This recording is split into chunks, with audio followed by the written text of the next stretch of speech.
NIECE, নিস।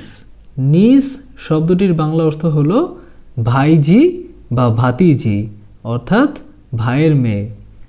আবার এই নিস শব্দটি দিয়ে ভাগ্নিও বোঝায়, ভাগ্নি অর্থাৎ বোনের মেয়ে। নিস এই একটি শব্দ দিয়ে ভাইঝি বা ভাতিজি অর্থাৎ ভাইয়ের মেয়েকে বোঝায়, আবার ভাগ্নি অর্থাৎ বোনের মেয়েকেও বোঝায়। নিস। ও আমার ভাইঝি বা ও আমার ভাতিজি। শি ইজ মাই নিস, শি ইজ মাই নিস। বুশরা আমার ভাগ্নি। বুশরা ইজ মাই নিস, বুশরা ইজ মাই নিস।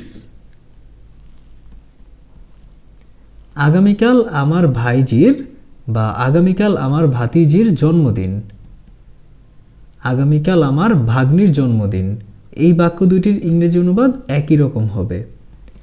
Tomorrow is my niece's birthday.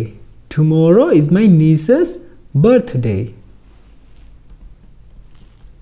আমার ভাইজি বা আমার ভাতিজি খুবই বুদ্ধিমান। My niece is very intelligent. My niece is very intelligent. এই বাক্যটির বাংলা অনুবাদ এভাবে হতে পারে যে আমার ভাগ্নি খুবই বুদ্ধিমান, কারণ এই নিস শব্দটি দিয়ে ভাইজি বা ভাতিজি বোঝায়, আবার এই নিস শব্দটি দিয়ে ভাগ্নিও বোঝায়। ডিয়ার লার্নার, ভিডিওটি হেল্পফুল মনে হলে কৃতজ্ঞতা স্বরূপ ভিডিওটিতে একটি লাইক দেবেন এবং গ্রামারের কঠিন নিয়ম মুখস্থ না করেও সহজে ইংরেজি শিখে ইংরেজিতে দক্ষ হতে চাইলে আমাদের এই চ্যানেলটি সাবস্ক্রাইব করে আমাদের সাথে যুক্ত থাকতে পারেন।